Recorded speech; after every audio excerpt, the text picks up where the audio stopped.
우리 기독교는 다른 종교와는 달리 기독교만이 가지는 몇 가지의 특징이 있습니다. 이거 잘 알아야 합니다. 그 하나가 계시의 종교라는 겁니다. 일반적으로 종교란 사람이 신께로 나아가는 행위를 말합니다. 인간 스스로 신을 발견하려고 하고 심지어 자신의 노력을 인하여 신이 되려는 일련의 행위를 가리켜서 종교라 부릅니다. 그러나 우리 기독교는 이런 일체의 종교적 행위를 배제합니다. 우리 기독교의 출발점은 하나님이 창조되시고 전능하신 하나님인 것으로 믿는 것으로부터 시작될 뿐만 아니라 하나님 인간의 몸을 입으시고 이 땅에 오셨다는 것을 우리는 믿습니다. 그것이 예수님이 육신의 몸을 입으시고 이 땅에 오셨다는 겁니다. 저 멀리 계셔서 우리 인간과는 관계없으신 하나님으로 존재하는 것이 아니라 우리 가운데 계시는 하나님, 그러기에 우리의 삶 속에 나타나는 하나님은 환상적이거나 몽상적인 것이 아니라 구체적이며 역사적이며 더 나아가 인격적이 되신다는 겁니다.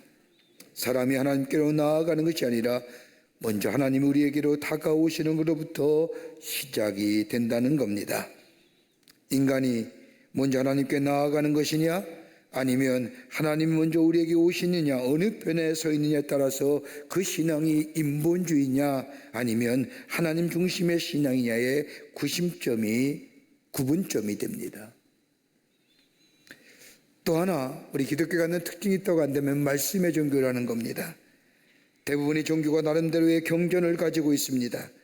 일반적인 종교가 가지고 있는 경전의 개념은 기독교가 가지고 있는 경전의 개념과는 다릅니다.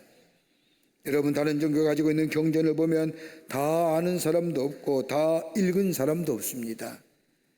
어떤 의미에서 본다면 경전을 한 번도 접하지 않고 종교인이 될 수 있습니다. 그러나 우리 기독교는 이에 반해 철저하게 말씀 중심의 종교입니다. 오늘 우리가 읽은 말씀에서도 말씀의 육신이 되어 우리 가운데 오셨다고 말씀하십니다. 말씀, 곧 진리가 되시는 예수님께서 육신을 입어 이 땅에 오셨다는 겁니다. 그렇게 기독교는 철저하게 말씀 중심의 종교가 기독교입니다. 여러분, 기독교가 무엇입니까? 라고 하는 질문에 성경은 우리에게 이렇게 분명하게 얘기합니다. 예수 그리스도를 하나님으로 믿는 것이다 라고 하는 거예요. 그러게 말씀이 육신이 되어 이 땅에 오시는 예수님을 믿는 것이 기독교입니다. 이 말씀은 절대적인 겁니다. 여러분, 우리가 말씀 속에서 하나님을 발견하게 되며 말씀 속에서 우리 안에 역사하시는 하나님을 만나게 되며 말씀 속에서 구원의 놀라운 역사를 경험하며 그러게 말씀이 삶의 중심이 되는 종교가 우리 기독교입니다. 세 번째, 또 하나의 특징이 있다고 한다면 예수님만이 구원의 주가 되심을 믿는 종교가 우리 기독교입니다. 우리 기독교는 예수님의 다른 어떤 계시자도 기대하지 않습니다. 혹자는 예수님을 성현으로 생각한 사람이 있습니다마는 우리 예수님은 성현이 아니십니다. 예수님은 태초부터 계신 분이며 인간의 몸을 입으시고 이 땅에 오셔서 우리의 죄를 대신하여 십자가에 죽으시고 그리고 부활하시고 이 땅에 계시다가 하늘나라로 승천하셨고 그리고 다시 재림하여 역사를 심판하실 분이 우리가 믿는 예수님이십니다. 그 어떤 계시자도 있을 수 없습니다. 예수를 믿는 자 구원을 얻습니다. 그러기에 구원은 다른 어떤 곳에서 오는 것이 아니라 오직 예수님을 믿게 될 때에 우리가 구원을 받습니다. 이러한 우리 기독교의 특징적 요소를 한마디로 정의한 말씀이 오늘 우리가 읽은 본문의 말씀에 나옵니다. 말씀이 육신이 되어 우리 가운데 거하심에, 이 말씀은 복음의 핵심뿐만 아니라 한마디로 예수 그리스도의 탄생의 신비와 더불어 예수님의 이 땅에 오심을 이해하는 열쇠가 된다는 겁니다. 여러분, 오늘은 예수님의 오심을 기다리는 대강절 첫째 주일입니다. 인간의 몸을 입으시고 이 땅에 오신 예수님, 그 예수님은 어떠한 의미와 담겨져 있는지 몇 가지를 함께 나누어 말씀을 나누며 은혜 받기를 원합니다. 첫째는 예수님이 이 땅에 오심은 새로운 생명운동의 시작이라는 겁니다. 예수님이 육신을 입고 이 땅에 오심은 하나님의 새로운 생명운동이 시작되었음을 말합니다. 오늘 본문의 말씀을 보면 말씀이 육신이 되었다고 말씀하십니다. 본문을 기록한 요한 기자는 인간이나 육체를 뜻하는 바디를 뜻한 것이 아니라 육신이란 단어, 플래시란 단어를 사용합니다. 여기서 육신이라고 하는 것은 전인적인 겁니다. 바디는 우리의 육체의 겉모습이지요. 플래시는 전인적인 겁니다. 그러니까 말씀이 육신이 되었다는 것은 말씀이 전인적인 모습으로 우리에게 오셨다는 겁니다. 말씀이 되시는 하나님 예수님께서 다른 어떤 형상이나 그 밖의 모습으로 이 땅에 오신 것이 아니라 우리와 똑같은 모습을 가지시고 우리 가운데 오셨다는 겁니다. 하나님의 차원에서 인간의 차원으로 내려오셨다는 겁니다. 다른 말로 쉽게 설명한다면 인간의 몸을 입으시고 우리와 같이 제한받기를 자청하셨다는 겁니다. 여러분, 우리들의 삶 제한적인 인생 아닐까요? 유한한 인생이지요. 여러분, 우리가 내 삶 가만히 보면 상처받기가 쉽습니다. 자신에게 상처받고 이웃에게 상처받으며 많은 상처를 주고받으며 살아갑니다. 어떤 때는 고난도 받습니다. 자신의 실수로 고난을 받을 때도 있지만 때로는 아무런 이유 없이 고난받을 때도 있습니다. 그러기에 시편의 기자나 욥의 말씀을 보면 자신이 이유 없이 당하는 고난을 대하여 아주 심각하게 고민하면서 끝내는 어떤 신앙의 고백으로 마무리하느냐, 하나님의 사유하심이 있음을 믿습니다. 하나님의 뜻이 있음을 믿습니다라고. 선한 일을 하다가도 때로는 공의의 일을 하다가도 고난을 받습니다. 배신도 당하고 능욕도 당합니다. 믿었던 사람에게 배신당하며 믿었던 사람에게 능욕을 당하기도 합니다. 기뻐서 웃기도 하며 슬퍼서 울기도 합니다. 여러분, 우리의 제한적이고 유한한 삶의 모습입니다. 말씀의 육신이 되어 우리 가운데 오셨다는 것은 다름 아니라 저 높은 곳에서 인간의 아픔이나 슬픔을 안다고 말씀하는 분이 아니라 직접 인간의 몸을 입으시고 이 땅에 오셔서 모든 슬픔과 모든 괴로움을 몸소 체험하신 예수님, 그저 슬픔을 당하시고 우리의 슬픔을 안다고 하는 것이 아니라 우리의 손안과 슬픔과 더 나아가 아픔을 구원하시기 위해서 이 땅에 우리와 똑같은 몸을 입으시고 오셨다는 겁니다. 이렇게 예수님의 이 땅에 오심은 다름이 아니라 하나님의 사랑이 예수 그리스도로 인하여 우리에게 나타난 바 된 겁니다. 요한복음 10장 10절의 말씀을 보면 내가 온 것은 양들의 생명을 얻고 더 풍성하게 얻게 하려 함이라고 하는 말씀처럼 인간의 몸을 입으시고 이 땅에 오시는 예수님을 모시고 살 때에 우리의 죽은 생명에 새로운 생명의 역사를 경험하게 된다는 겁니다. 미국 US 버클리 대학의 주얼 테일러라고 하는 교수에 의하면 현대인이 겪는 가장 빈번한 정서는 다름 아닌 두려움이라는 겁니다. 그렇죠. 두려움의 정서가 가장 빈번하게 우리에게 찾아오지 않습니까? 이 두려움 때문에 원치 않은 일을 하게 되고 해야 할 일을 하지 못하고 우리의 영적인 생명을 이 두려움이 갉아먹는다고 하면서, 그러면서 말하기를 두려움은 우리의 무지에서 나온다는 겁니다. 가만 보십시오. 우리의 삶 많이 아는 것 같지만 가만히 생각하면 아는 거 별로 없어요. 안다는 개념이요, 성경에서 안다는 개념은 체험한다는 겁니다. 야다란 뜻입니다. 성경 많이 아는 것 같지만 별로 체험한 게 없어요. 세상적 지식이요 많이 가지고 있지만 별로 아는 것 없어요. 검증되지도 않는 지식에 매여가지고 설상 내가 아는 지식, 내가 내 삶에 체험된 지식, 내 삶에 제대로 활용하지 못하지 않습니까?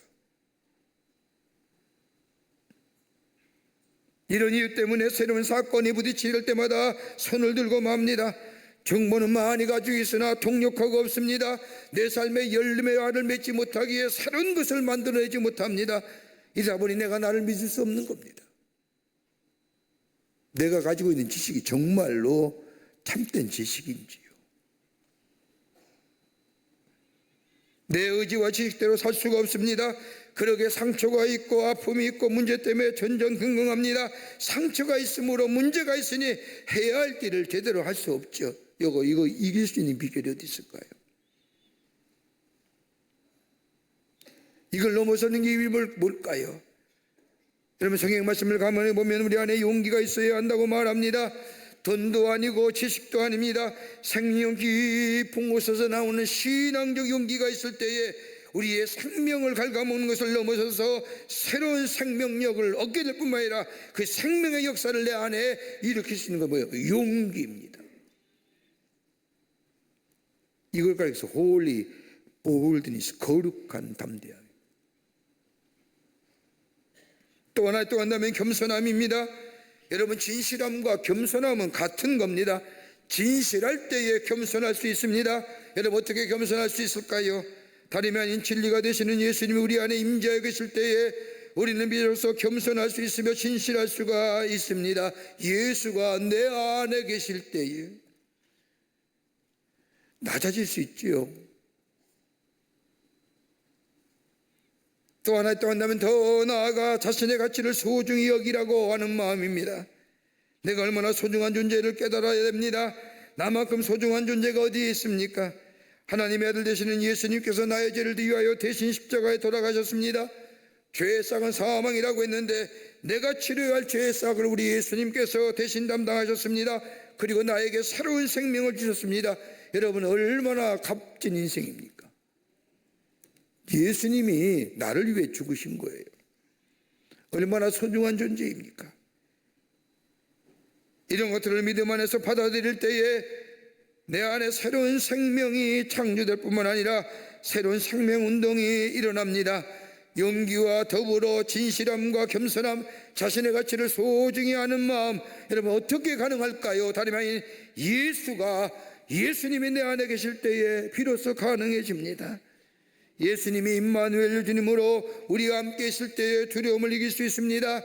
임마누엘 주님으로 우리와 함께 계시는 예수님이 계실 때 우리는 겸손할 수 있으며, 예수님이 우리와 함께 계실 때에 내 인생의 보석같이 빛나며 가치 있는 인생으로 세상에 하나밖에 없는 존재로 살아가게 합니다. 이 예수님을 모시고 살 때 이런 생명운동의 역사가 일어납니다. 이걸 가르쳐 성경은 뭐라고 얘기해요? 구원이라고 얘기하는 거예요. 구원받는 겁니다. 성경학자들마다 다른 견해지만은 예수님의 사역 가운데 병 고치는 사역이 가장 중요한 사역 가운데 하나입니다. 사복음서의 말씀을 보면 예수님의 병 고치는 사역이 말이요 27번 나옵니다. 그런데 병 고치는 사역의 공통점을 보십시오. 예수님이 불쌍히 여기시고 긍휼히 여기셔서 고쳐주십니다. 사람들의 외침이나 사람들의 소리짐을 들으시고 긍휼히 여기시고 불쌍히 여기셔서 저들의 질병을 고쳐주지만, 여러분 가만 보십시오. 저들에게 뭐예요? 예수님이 고쳐주시면 동일하게 뭐예요? 생명의 역사가 일어나는 겁니다. 절망이 변하여 소망이 되게 하시고, 어둠이 변하여 빛의 모습으로, 슬픔이 변하여 기쁨의 삶으로 치유와 생명의 역사가 일어납니다. 생명의 운동입니다. 그러게 바울은 고린도서 4장 7절 말씀에 우리가 이 보배를 질그릇에 가졌으니 이는 심히 큰 능력은 하나님께 있고 우리에게 있지 아니함을 알게 하려 함이라 는 말씀처럼, 질그릇같이 깨어지긴 쉬운 존재이지만 두려움이든 고난이든 능력당함이든 어떠한 모습이라 할지라도 우리 예수님이 내 안에 계시고 내 안에 함께 하실 때에 우리는 새로운 생명운동의 역사가 일어날 뿐만 아니라 새로운 생명 역사를 매일매일 경험하는 복된 하나님의 백성으로 살아가게 되는 줄 믿습니다. 그러게 예수님의 오심은 생명의 운동의 시작입니다.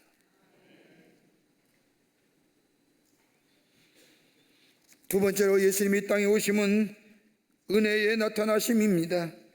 예수님이 육신을 입고 이 땅에 오신 것은 하나님의 은혜의 나타나심입니다. 하나님의 은혜가 우리 안에 임하였다는 겁니다. 그래서 오늘 본문의 말씀을 보면 은혜가 충만하더라.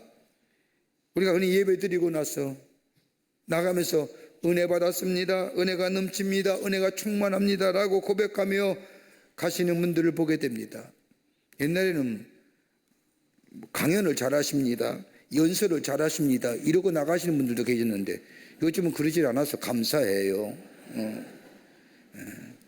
그런 말 하시려고 하면 말하지 마세요. 그냥. 근데 은혜 받았다고 얘기합니다. 여러분, 은혜가 뭘까요? 거저 주시는 거예요. 거저 주시는 것이 은혜입니다. 여러분, 일반적으로 세상을 보는 세계관은 크게 세 가지로 나누어 생각할 수 있습니다. 하나는 뭐냐? 자연적 세계관입니다. 모든 것이 근원은 자연이라고 생각하면서 모든 것은 자연에서 나와 자연으로 돌아간다는 생각입니다. 여기는 창조주가 되시는 하나님이 아니 계십니다. 여기는 목적도 없고 의미도 없습니다. 다만 우주의 원리만 있을 따름입니다. 그런데 이런 것을 외치는 사람들, 우주의 원리를 따른다고 하면서도 우주의 원리를 만드신 하나님은 부정한 겁니다. 목적도 없고 의미도 없습니다. 한 가지 있다고 한다면 인과율의 법칙입니다. 원인이 있기에 결과가 있다고 말합니다. 철저하게 자연적인 세계관 속에 사는 사람들입니다. 또 하나 세계가 있다고 한다면 율법적인 세계관입니다. 하나님을 인정합니다. 그런데 하나님의 관계를 율법적으로만 이해합니다. 하나님의 법, 그 안에 사는 인간, 그러기에 율법적 세계관을 말하는 사람들은 하나님의 법을 떠나 죄를 범하게 되면 인간은 심판을 받게 되고 하나님의 법을 잘 지키면 복받게 된다는 겁니다. 하나님과 인격적 관계를 맺는 것이 아니라 보상과 더불어 저주의 관계로 하나님과의 관계성을 맺습니다. 여러분, 율법은 인간이 지켜야 할 최소한의 하나님의 명령입니다.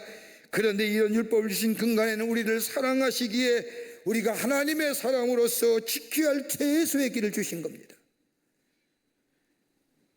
그런데 이 율법, 즉 우리를 향한 하나님의 사랑이 예수님이 이 땅에 오심으로 인하여 완성되었습니다.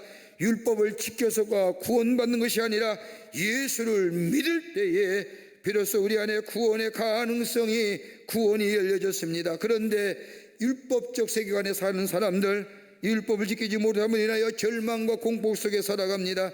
율법적인 세계관에 사는 사람은 인간의 양심의 가책을 벗어날 수가 없습니다. 그러기에 뭐예요? 지키지 못한 율법으로 인하여 형식과 가식만 남아요. 예수님도 그렇지 않습니까? 저 바리새인과 율법학교는요, 회칠한 무덤 같은 일. 속은 썩어 뭉그러지는데 겉에만 회칠로 번듯하게 칠해놓은 심령의 모습들이에요.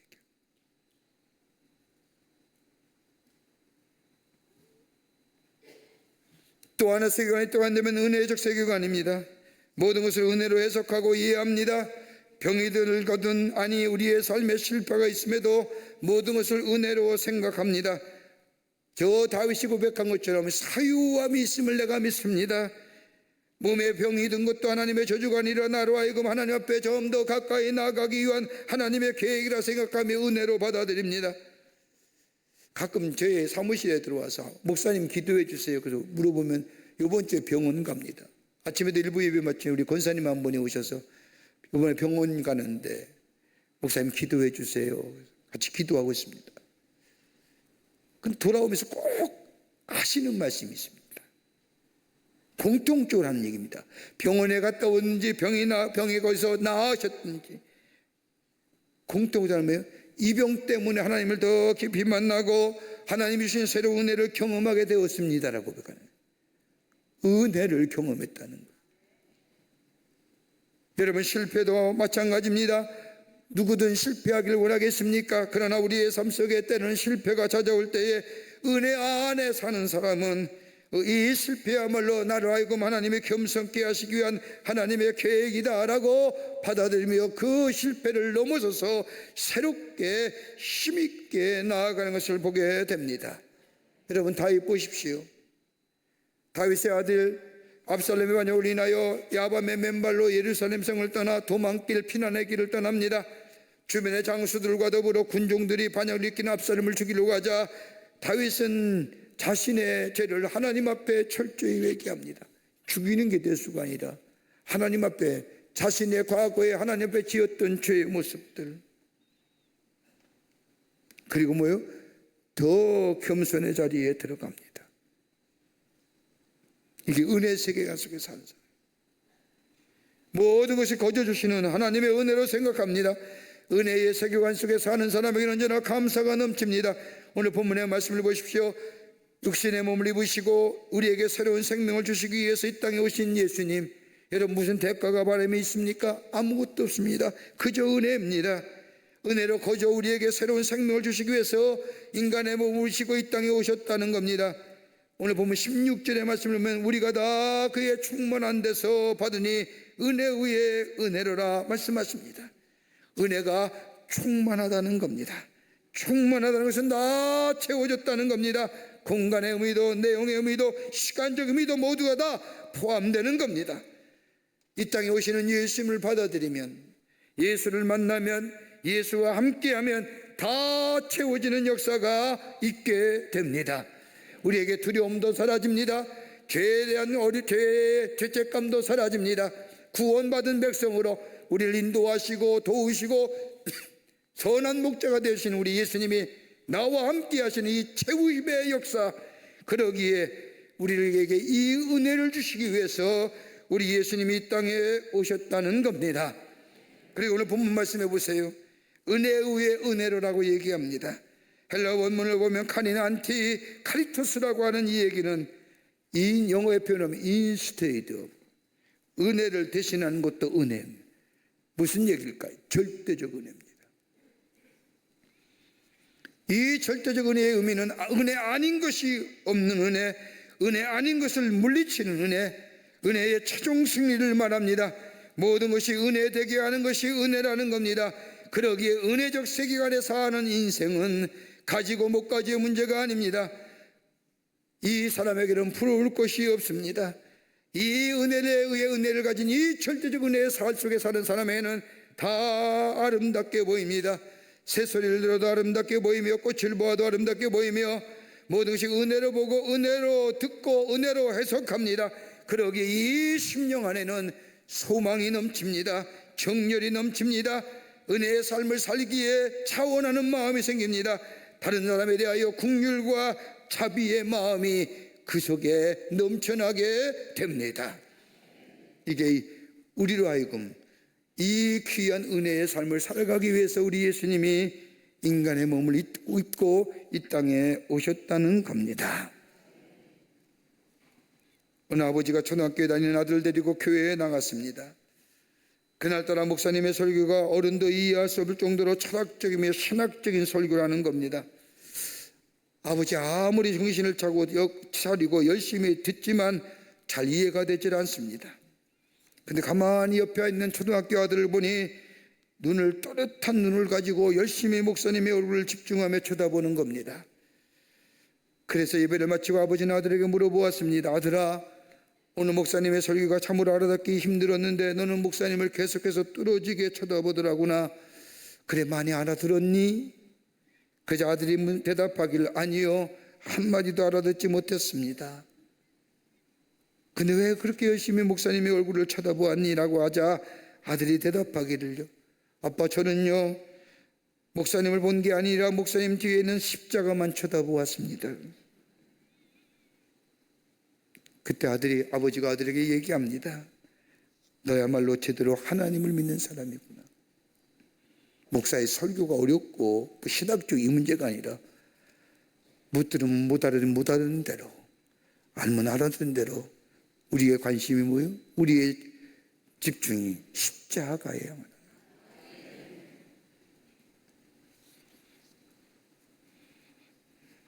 이것이 은혜에 의해 은혜 안에 거하는 사람입니다. 이 은혜 안에 거하는 자의 새로운 심령, 자원하는 심령, 이것을 통해서 생명의 역사가 우리 가운데 임하게 되는 줄 믿습니다. 끝으로 흑암에서 참빛을 주시기 위해서 우리 예수님이 이 땅에 오셨다는 겁니다. 인간의 몸을 입으시고 육신의 몸을 입으시고 이 땅에 오신 예수님, 그건 다름이 아니라 흑암 가운데 있는 자들에게 참 소망의 빛을 비추시기 위해서 우리 예수님이 오셨다는 겁니다. 그러게 오늘 본문의 말씀을 보면 은혜와 진리가 충만하더라. 진리가 충만하다는 거예요. 여러분, 지금 현대의 가장 공허함과 무의미성에 갖는 의미가 뭘까요? 진리가 살기, 절대적인 진리가 살기. 말씀이 육신이 되어 이 땅에 오신 예수님, 다름이 아니라 진리가 되시기 위해서 이 땅에 오셨다는 겁니다.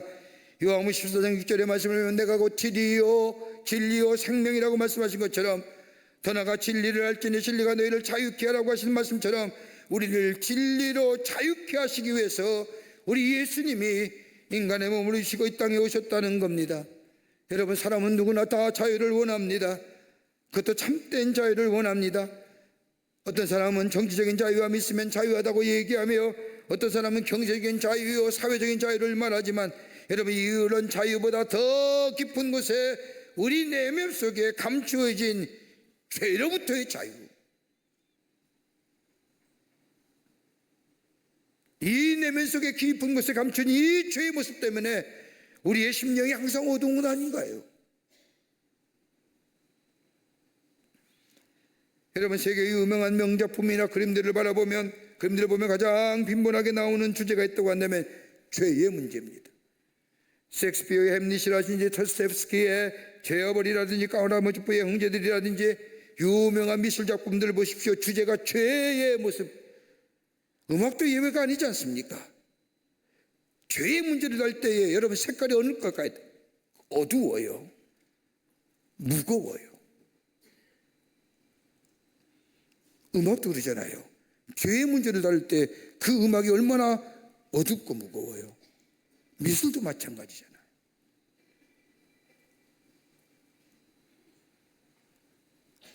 한결같이 인간 내면에 감추어진 깊숙한 곳에 있는 죄의 문제. 여러분, 그런데 정치적으로 경제적으로 자유하다 해서 인간의 죄의 문제가 해결됩니까? 정욕으로 이기심을 얼거진 우리의 심령들, 잠시라도 방심하게 되면 나도 모르는 사이에 불쑥불쑥 내 안에 나타나는 이 죄의 본성들, 여러분, 이거 해결되지 않고는 진정한 자유입니다. 아무리 내가 사회와 정치와 여건이 내가 자유로운 삶을 살게 한다고 해도 내 안에 내면의 어두운 그림자, 회색배색 그림자, 이 죄의 문제 해결하지 않으면 참된 자유라고 얘기할 수 없는 겁니다.